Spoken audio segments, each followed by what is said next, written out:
I was bullied in elementary school. I always felt like there was something different about me, and I felt like I was always too much. I was like talking at the wrong time or too energetic, just like a lot.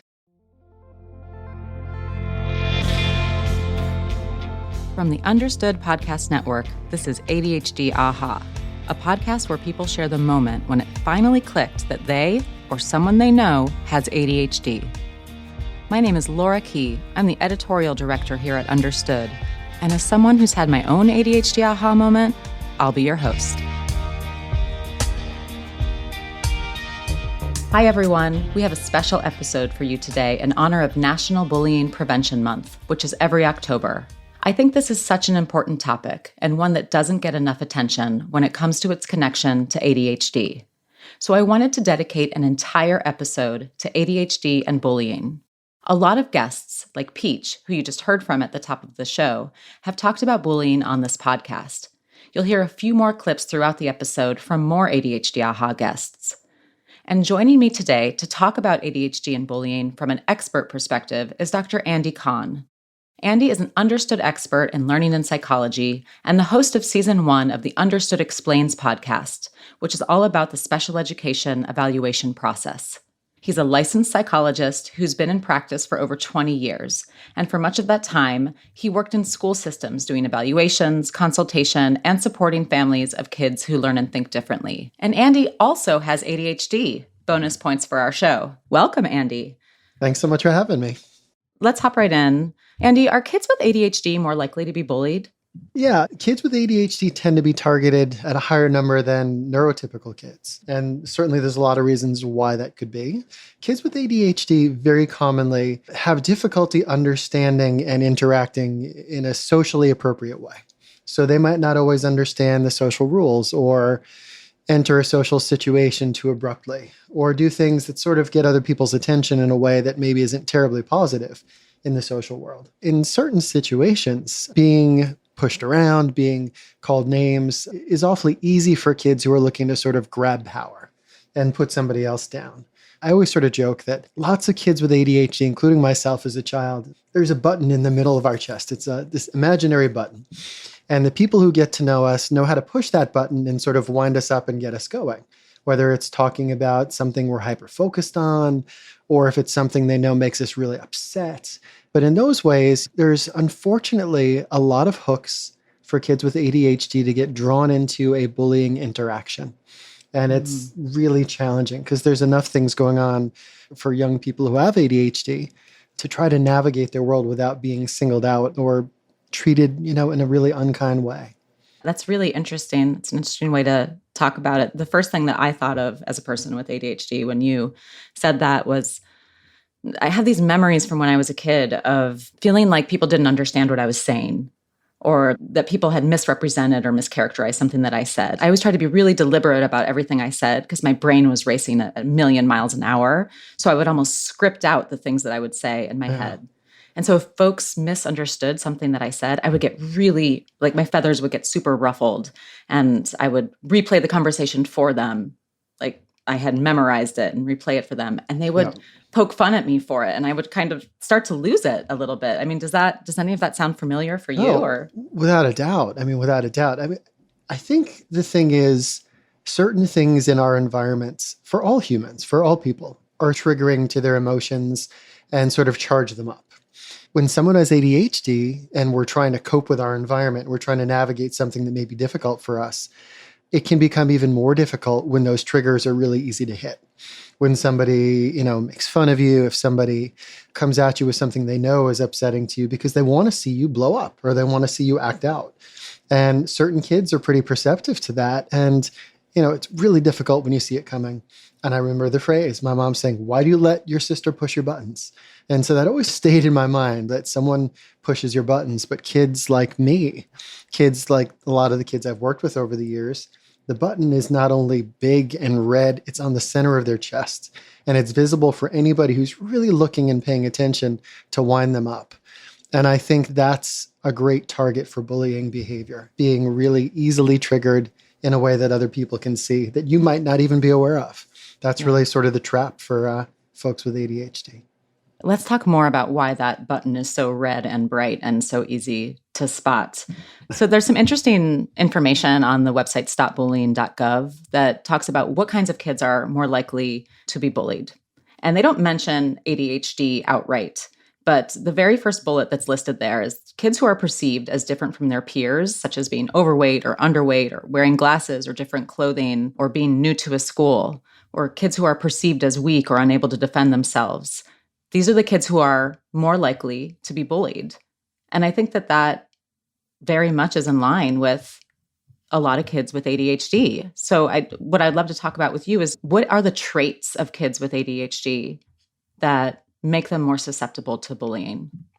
I think a lot of this is around tendencies. When we think about kids and we think about becoming part of a social group or joining your social world, skills development for kids with ADHD can be different. It can happen on a different pace than kids who don't have ADHD.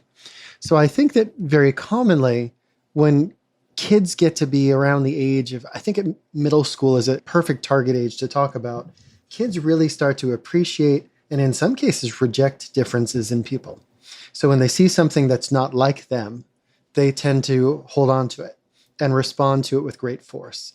And I think kids with ADHD tend to behave in a way that's not like the norm. And we talk about the word norm. I don't like the word normal as a matter of course. It's a statistical word, right? You think about the bell curve, and normal's something we see that falls right in the middle. But when we talk about the norm, which is the way that most kids tend to behave during a certain phase of their lives, kids with ADHD may fall outside of that. And now it's starting to be noticed, which makes it really challenging for them because their ability to do things that might come naturally to a neurotypical child, like how do I enter a conversation that's already going on? Or how do I come over and try to introduce myself or try to engage in some sort of social interaction? But my first go-to behavior is to be really silly or to be really loud or to just interrupt. And it's not malevolent. It's not intended to be a problem for other people, but it is because it misses the social connection. It misses the rule. So I think that one of the challenges for kids with ADHD is that kids can irritate one another. So if somebody is a little bit too energetic or over the top, it could irritate their peers. Or let's go to the other side of the equation. If somebody's a little bit more low-key and a little more passive and maybe more inattentive and not really so over the top in their behavior patterns, but they're really struggling to get the nuances, they may come in really mousy, really lacking confidence. And that's another really good marker for, oh, here's somebody who I can have power over. And I think that doubt more of the bullying behaviors. I think the trap is often we focus so much on kids who have the stereotypical hyperactive ADHD. And we understand a lot of the obvious things they do that break with their group norms. But we often ignore the kids who have the inattentive type because they tend to sit on the fringe, not engage as often or make friends as easily. But because their behavior doesn't overtly affect other people in their realm, they may be less likely to be singled out or picked on by their teachers for, oh, I need to step in and help this kid. But their peers, on the other hand, especially peers who have an eye for power differentials, for bullying behavior, see almost the weaker animal on the fringe of the larger animal group. And they're going to go and pick off that individual. So it's a little interesting how kids who are a little more passive with ADHD and thinking inattentive ADHD are going to still be picked off in the bullying behavior because that vulnerability is still visible. And that's, again, power differential. Who has the authority or the ability to make someone else do something they want them to do or make them react in a way you want them to? And that's a lot of what bullying behavior is about. What about kids who hyperfocus? I think maybe the example I was giving about myself growing up was slightly related to hyperfocus, just Sure. like getting stuck on something. Like, don't misinterpret what I said and just replaying it and replaying it. Does hyperfocus play into bullying situations ever? Oh, absolutely. If you're trying to interact and the child you're interacting with or the person you're interacting with can't shift or can't move on to the topic other people are talking about, it actually takes a fairly kind individual to give them the space to finish their thought or to get where they need to go in order to, we talk about completing the gestalt, okay? When I start something, I need to finish it. I often joke, I talked to one of my good friends this morning, and we were talking about two topics. And because I tend to hyperfocus, I said, I'm a linear thinker. I need to take our first topic to the end point, and then I'm going to go to this. And I said this to her. Forgive me, I'm going to cover the work issue first, then I'm going to talk to you about the personal issue that you raised, because it was confusing to my ADHD. My brain started doing both things at once, which is not always a good thing for me. So for the hyperfocus side, absolutely. When you can't shift, it becomes very awkward to interact. If you can't disengage from a topic, you become a more challenging peer partner or playmate or someone to spend time around. And again, it makes you look different if it winds you up. So like you described your own experience, right? You're being misunderstood or misinterpreted, and it raised your energy level. It raised your anxiety level. And then what it did is made the hyperfocus even more hyper. For me, when I was young, I would have probably stormed out or thrown something, because that was my way of coping with that kind of intensity of energy. And for other kids, they could cry or disengage or just shut down. There's a lot of those factors with hyperfocus. And I think hyperfocus is probably one of the most misunderstood parts of ADHD, because I think for people, they hear hyperfocus and they think autism spectrum. Someone gets stuck on a topic. Right. But ADHD for me is never been just about being distractible. It's also about my brain doesn't shift my attention in the most efficient way at times. So when I'm trying to go from one topic to another or one activity to another, that's one of the areas where I find I can become impaired in my activities. Yeah. So it's sometimes you got to really explain it to people because they're not going to get it.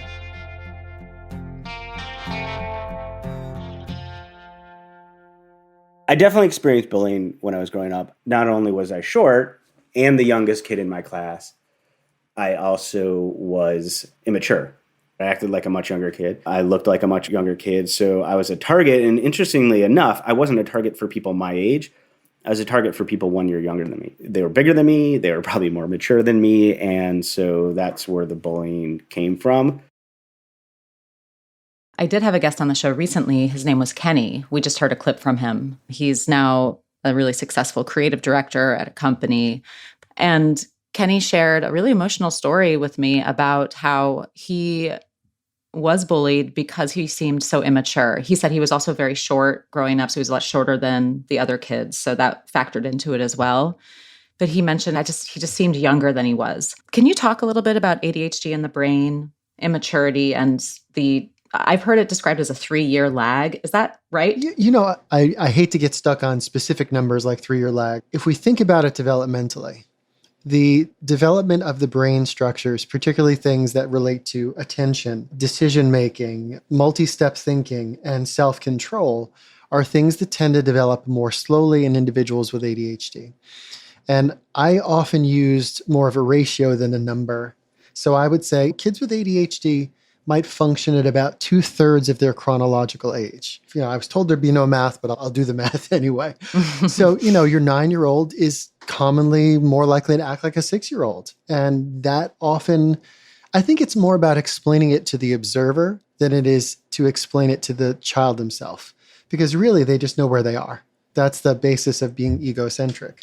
I am where I am, and that's where you have to understand me from, right? Meet me where I am.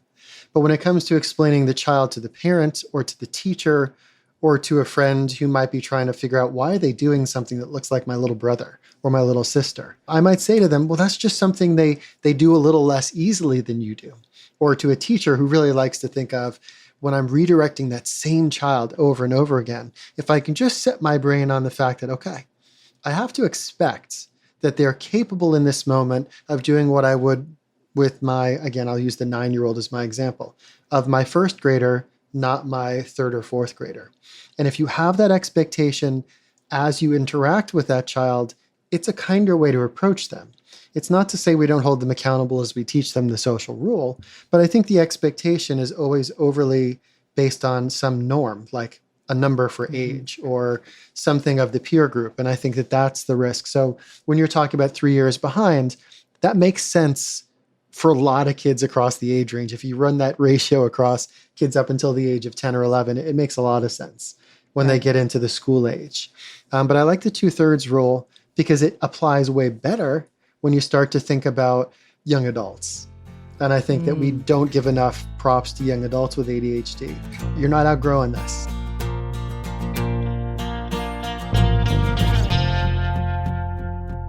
I got bullied a lot when I was in school. And so I felt like in order to maintain some form of social connection with my other peers, I sort of had to morph into what they believe or perceive normal is. We all know the names that kids with ADHD can get called, like a spaz is something that comes to mind, or hyper, or even just using ADHD as the insult, you're so ADHD. Oh, yeah. And yeah. I'm wondering if in your practice and in your work with schools, if you could share any examples of bullying scenarios that you've seen kids with ADHD experience. The sad truth is that so many of these situations are situations I've seen repeat themselves over and over again. I'll start with the more obvious kind of bullying. We'll talk about the face-to-face, in-person bullying, because, over the course of my career, we've now gotten into the idea of cyberbullying, which is a whole other ball of wax. But, it was very common where I'd have, and again, it happened a lot with my middle school aged kids, where we'd see, a young man or young woman on the bus, and someone would come in and sit a seat behind them and just start making up a nickname or teasing, doing little hard to notice annoying behaviors, kicking the chair over and over again, unzipping part of their backpack, and every time they walk out, making things fall out, and then starting the laughter train against them. And in the more dangerous cases, kids verbally threatening and saying, hey, if you sit in that spot again when we get on the bus at the end of the day, I'm going to kick your butt. I'm going to follow you home, and I'm going to kick your butt in front of your parents. I mean, these are the kind of things that kids were saying to one another. And the basis of what bullying does in those situations, it's a bit like terrorism, right? The idea is that they're changing the behavior of the child who is being bullied by making them worry about things in the absence of the person. They're making them worry about where they go and what they do. And they're losing sort of their emotional freedom to just be who they are and go where they need to go.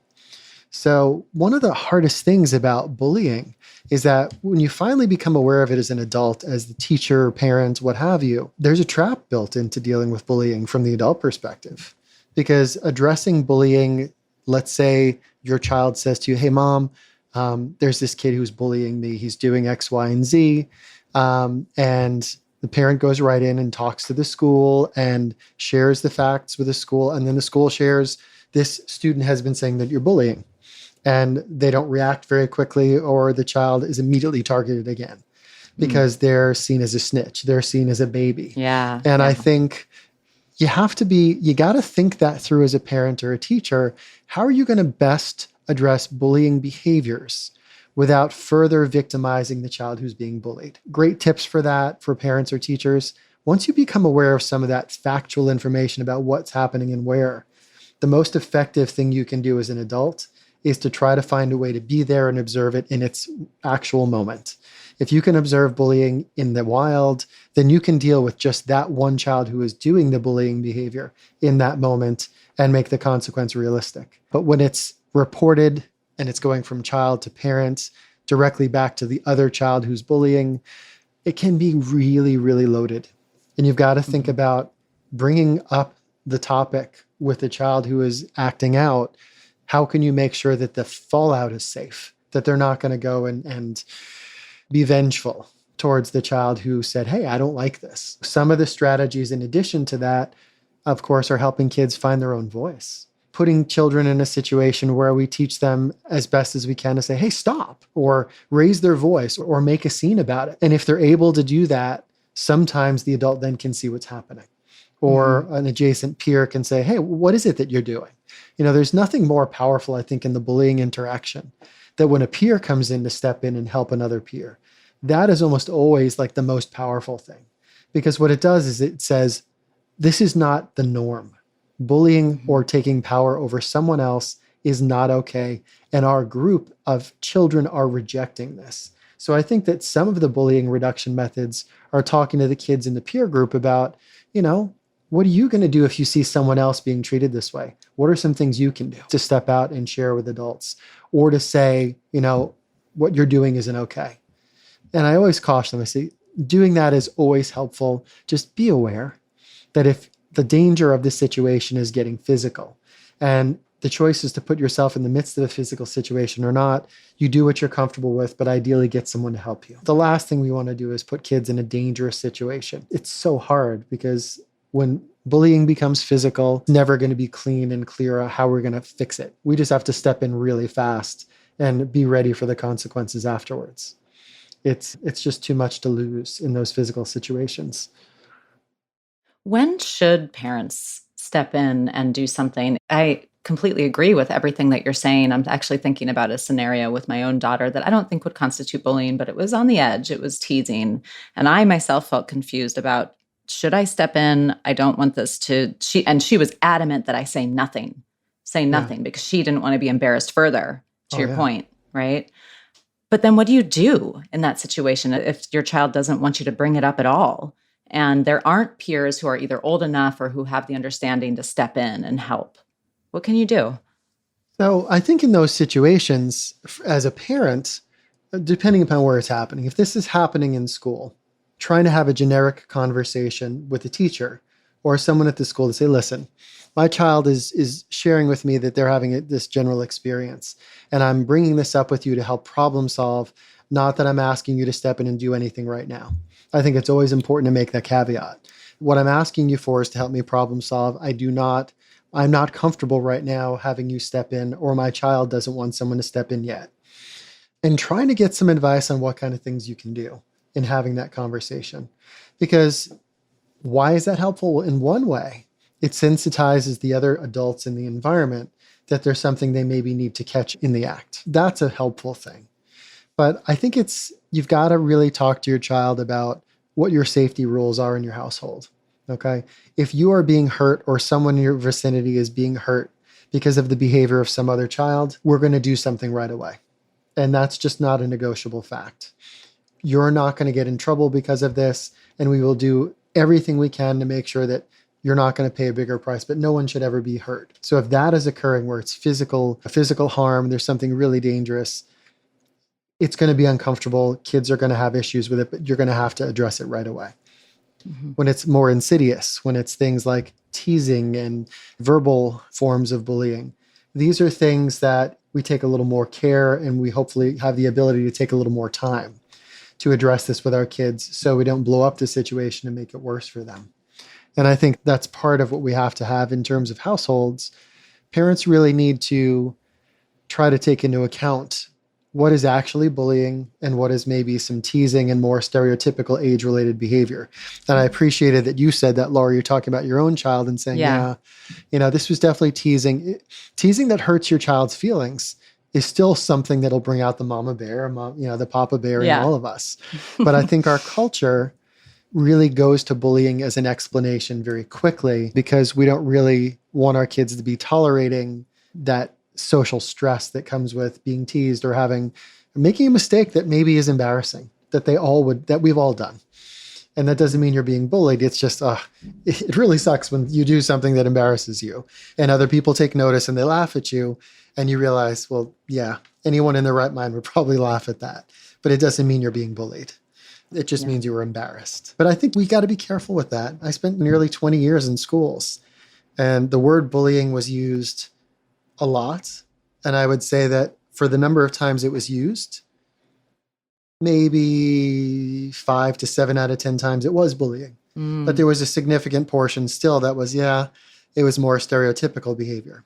Like what? Can you give an example of a difference? Something that someone thought was bullying but wasn't actually bullying? Yeah. So child's playing kickball during PE, and the child goes up, and this child's not the most athletic in the world, takes a swing and a misses the ball, lands on their rear end, and everyone laughs at them. The pitcher looks over and goes, nice kick, spaz. The kid runs off the field crying and is upset. It sucks. It's a terrible thing to experience. It's such a bummer. Yeah, it's the basis for all childhood angst in any movie ever produced, right? Yeah. but in the grand schemes of it, that's a normal, painful childhood experience. So those kind of single event kind of insult to ego and embarrassment. In that example, when does that escalate to bullying? What's the next step that would turn a situation like that to bullying? When it becomes a pattern of power differential, meaning, so then every time that child is getting to do some activity, that other child is calling them spaz, teasing them, making fun of them on a regular pattern of behavior. I sort of use the harassment definition. It's a pattern of behavior that is unwelcomed, that is bothersome to the recipient, and is something that is done with a negative intent that brings some sort of attention to the one who is bullying. And I think in that situation, it is feeding the need of the child who is showing bullying behavior to do something or treat someone else poorly than single event. It's a pattern of behavior.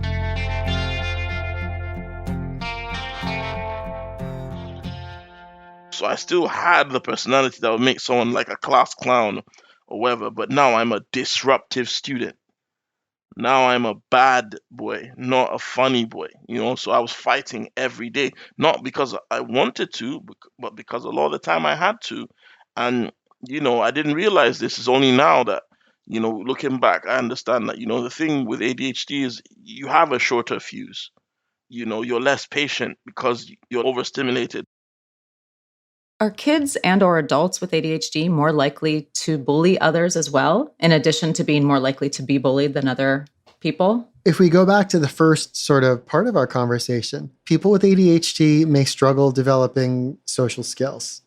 And one of the things that I think about in early life with a lot of my kids with ADHD is that it's not uncommon to see people choose behaviors that get attention in order to feel good about themselves.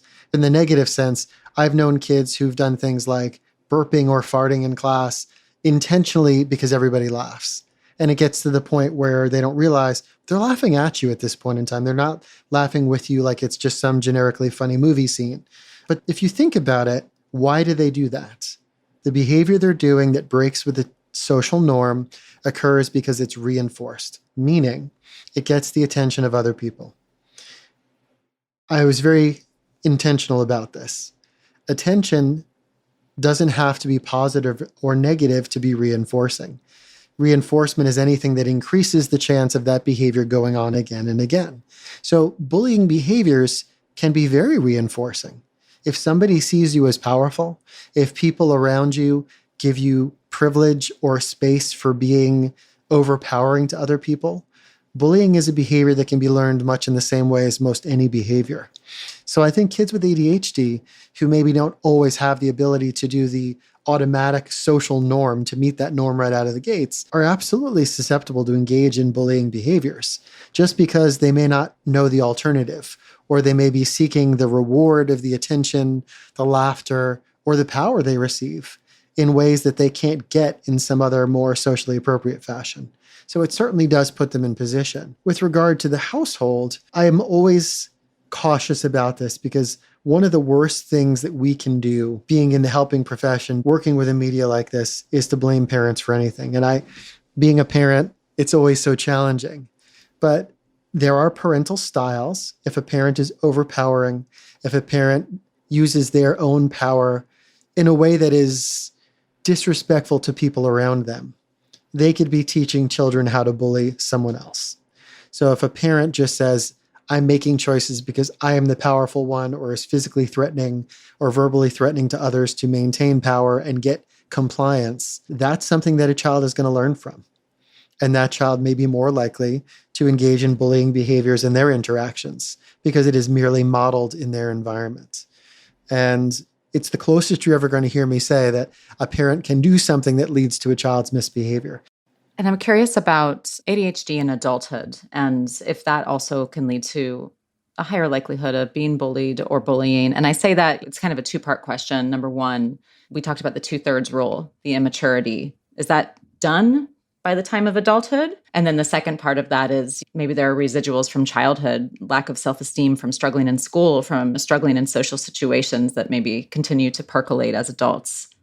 So on the maturity front, let me handle that piece first. Yes, linear. Yes. Yes, exactly. I got to be linear, otherwise I'll lose my mind. Here's the thing, and again, use the math as your example here. The 2/3 rule would say a 30-year-old with ADHD is more likely to function like a 20-year-old. And if you ask my wife, she would probably agree with that. I think that there is some aspect of, when you're an adult, the kinds of impulsivity and the kinds of choice making that gets you into trouble are a little more mature. Like spending, not paying bills, losing track of appointments, things that as an adult really mimic what you saw in childhood. So the good part of this story is you can still reach an appropriate maturity level as an adult with ADHD. In fact, really, how old do you have to be when you show adult behavior? Today, as the norm, I would say to you, adolescence has moved into the mid-20s for many of the people that I've worked with, people who aren't on the ADHD realm or spectrum, so to speak. And I see very commonly people doing at age 25 what maybe I did back at age 18, 19 in terms of responsibilities. So when you reach that maturity level of being like late 20s, early 30s, that's really when you see adult responsibility taking and behavior. So again, as adults with ADHD, it just may take you longer to get there. You're not outgrowing your ADHD. But at that point, with maturation, self-awareness, which is the key to so much of this, being able to figure out a way to navigate your life to meet adult responsibilities. So yeah, you'll get there if you're working on it. And if you're focused on it, it's just going to take a little bit more time than it takes somebody without ADHD. So that was part one. So part two was asking about sort of adult bullying behavior and things of that nature. The difference in adult life is that bullying roles in adulthood live in a different realm, so to speak. In childhood, you're in school and you're part of a greater social group that doesn't really have a true hierarchy outside of the hierarchy of the social structure, meaning that some kids are just more popular than other kids. Some kids are involved in activities that might have higher value in the culture, like being the captain of the football team, as opposed to the kid who's doing gaming in D&D club at home with their friends on the weekend. That's just a social sort of hierarchy. But in adulthood, the bullying behaviors may come more into play in the workplace. So somebody who has a style of bullying behavior, you may see them really seeking roles in their professional life where they can just merely tell other people what to do. And adults with ADHD are just as likely to find themselves targeted by people looking to maintain power differential. Absolutely. The difference, I think, for adults a little bit is adults, when they become aware of their ADHD differences, hopefully can put themselves in a position to self-advocate, to say, hey, I have this difference. These are the things that I need to be successful in my workplace. Under ADA, Americans with Disabilities Act, there are lots of places where you can express that difference and get some protection under the law.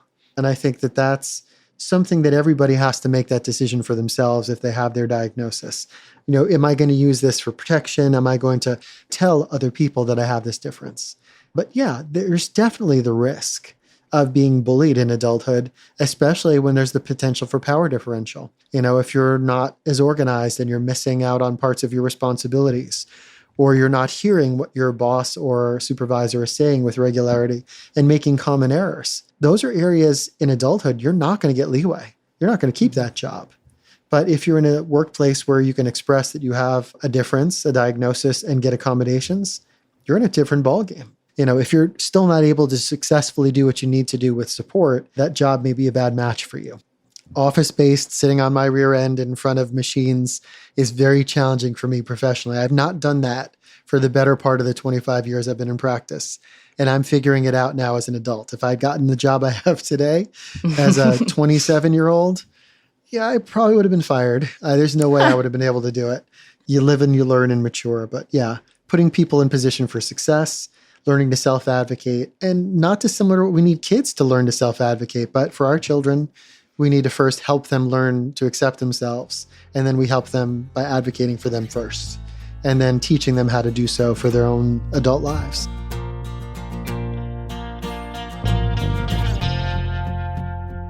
A lot of times for me personally with ADHD, it kind of makes me not think less of others, but kind of just think more of myself. So like maybe I said something that hurts my friend and I'm like, either I totally don't remember saying it because I was just like saying things and not thinking, or I just like really didn't try to think of how it affected them because I was just so in my own world. After my diagnosis, I noticed a lot of things about myself. I found that I just need to learn to listen to people more and really put myself in their shoes. And I think that all my friendships has thrived as a result. This conversation has somewhat intentionally been kind of a downer. It's National Bullying Prevention Month. Yeah. The idea here is that we want to talk about bullying. We want to raise awareness of it and also about bullying and ADHD in particular and why it can be common. And you talked about self-awareness as being something that's incredibly important. And I have to say that, because I want to have a little bit of a silver lining here, and I have to think back to my last interview with the 16-year-old named Mia. And she was just incredible. She didn't have bullying stories, but she did talk so much about, she was very aware, self-aware of the things that she was doing that was kind of turning off friends. Like this, she would interrupt or she would say something off the cuff and not think about the consequences. And then vice versa, aware of how she was perceived and aware of toxicity. And listening to her talk, I know she can't be, it's not fair to make her a representative of an entire generation. It just gave me a lot of hope, right? That awareness of ADHD and awareness of issues like bullying can help to hopefully minimize the problem. For sure. There's always a positive angle here. And I think that when we think about things like what you learned from Mia, self-awareness, and again, self-awareness is a bit of a developmental skill. Young women stereotypically might develop their self-awareness a little bit more rapidly than boys do. I was extremely self-aware. If I had to show you assessment data, for example, of what I look like at 16, and you compared it to a young woman at 16 with inattentive ADHD, I would pretty much think that I would have had a lot of similarity to the stereotypical female prototype of that diagnosis at that age, which meant I was very self-aware, I had verbal abilities, but I was underachieving. I was getting feedback that was saying, boy, you should be working harder, or you should be more focused, things that were totally disregarding my neurology. The beauty of this is that learning to be self-aware is a skill that we can help develop. We can do that therapeutically, and we can help kids develop their voice to self-advocate, self-awareness, at the very least about the information about what their brains are doing differently. They may not need to be completely insightful. It sounds like Mia was pretty insightful. Mia was very insightful. Yes, indeed. Self-awareness, right? That's so important. I think about also the awareness of others about ADHD, right? So that the onus isn't completely on people who have ADHD to change their behavior or hopefully not mask their behavior in order to not be bullied, right? Correct. And I think these are skills that we can develop. And I think that managing bullying and helping people with ADHD develop to meet their full potential is at least a twofold endeavor. We need to continue to give good, evidence-based information to parents and teachers to break stigmas down so they can understand how their kids are functioning, what they can do at this time, and what they can't do yet. Right, right. And learning how to understand that progression can put them on a much more likely path for success. And for when they struggle or fail, it is merely just an example of their process, not some larger negative about them. They failed in an activity, they are not a failure. This is very important language. And I think, Laura, one of the things that's really important on the bullying front, and you've not said it once, which I'm really thrilled about, is that we never called the kid a bully. We called the behavior bullying. And I think it's incredibly important because all of these behaviors are learned and they can learn alternatives. So teaching your child improved ways to communicate what they need, how to express when they're being mistreated or when they need someone to stop something, and giving them the practice of how to walk away from those situations. These are things that we can do. Bullying isn't some dead end of negative childhood or lifelong experience. It is something unpleasant that many people experience that we need to learn how to address, cope with, and move through. And I think like anything else that's challenging in life. So I'm always looking silver lining, and I think there's a ton of it, which is why we have to talk about these things. Behavior is communication. Exactly. Yeah. Andy, thank you so much for being here with me today. I've learned so much, and it's just a pleasure to work with you always. Andy is my work buddy, everybody who's listening. So Andy, thank you so much. Thanks, Laura. It's always fun for me. It's always just a nice conversation. And if part of our conversation can be helpful to other people, that's a great thing for all of us. So thanks so much for inviting me on.